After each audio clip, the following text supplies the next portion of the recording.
బిస్మిల్లాహిర్ రహమానిర్ రహీం. మిత్రులారా, అస్సలాము అలైకుం. దైవ శాంతి మనందరి పేరున కురియుగాక. మనము ప్రవక్త ముహమ్మద్ సల్లల్లాహు అలైహి వారి యొక్క ప్రవచనాలను తెలుసుకుంటూ ఉన్నాము.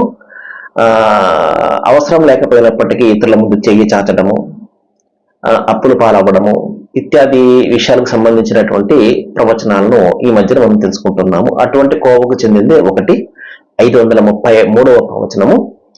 ఇది రియాజుస్ సాలిహీన్ హదీసు కిరణాల గ్రంథం మొదటి భాగం. తిర్మిజీ అనే సంకలనకర్త దీన్ని సంకలనం చేశారు. ప్రవక్త వారు ఏం చెప్పారు అంటే, భిక్షాటన అనేది ఒక గాయం లాంటిది.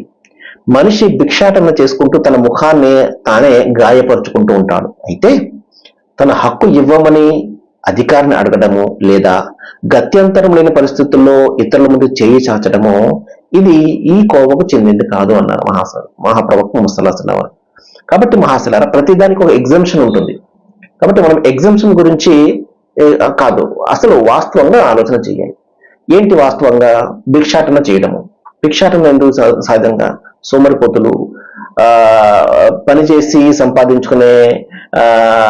సంపాదించుకోవడానికి చేతకానటువంటి వాళ్ళు కావచ్చు, లేకపోతే ఈ విధంగా తేలిగ్గా వచ్చే డబ్బు, ఈ విధంగా తేలిగ్గా వచ్చేదానికి అలవాటు పడిపోయి ఉన్నటువంటి వాళ్ళు, అదే ఆత్మాభిమానం చంపుకున్నటువంటి వాళ్ళు, ఆత్మగౌరవం లేనటువంటి వాళ్ళని కదా ఇతరుల మీద చేయి చేస్తారు.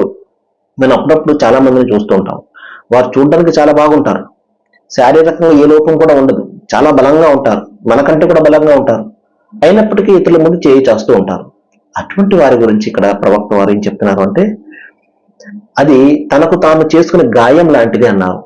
ఎందుకంటే ఆత్మగౌరవం అనేది పోతుంది కదా, ఆత్మగౌరవం అనేది ఉండదు. మరి మరొక ప్రవచనం మనం ఏం తెలుసుకున్నాము, ఇటువంటి వ్యక్తులు మాంసపు ముద్ద కూడా లేనటువంటి ముఖంపై మాంసపు ముద్ద లేనటువంటి పరిస్థితులు దైవం ముందు హాజరవుతారని చెప్పడం జరిగింది కదా. కాబట్టి ఈ విధంగా ఈ భిక్షాటన చేయడము, ఈ విధంగా ఏ లోపం లేకుండా శారీరకంగా చాలా బాగా బలంగా ఉన్నప్పటికీ కూడా ఇతరుల ముందు చేయి చేస్తూ అతను తినడము అనేది ఇది ఎలాంటిది? మహాప్రవక్త వారు ఏం చెప్పారు?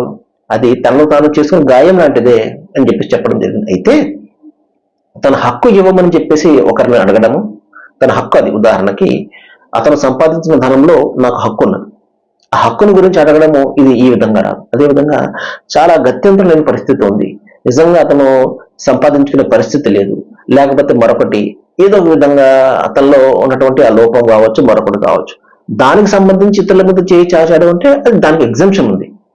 ఇక్కడ ఎగ్జంప్షన్ గురించి మనం మాట్లాడకూడదు. ఏమీ లేనటువంటి పరిస్థితుల్లో కూడా ఇతరుల ముందు చేయి చాస్తూ తినేవాడు తనకు తాను గాయం చేసుకున్న వాడితో సమానము అని చెప్పేసి ప్రవక్త ముహమ్మద్ సల్లల్లాహు అలైహి వసల్లం చెప్పడం జరిగింది. సర్వేజన సుఖనుభవంతో. Thank you very much.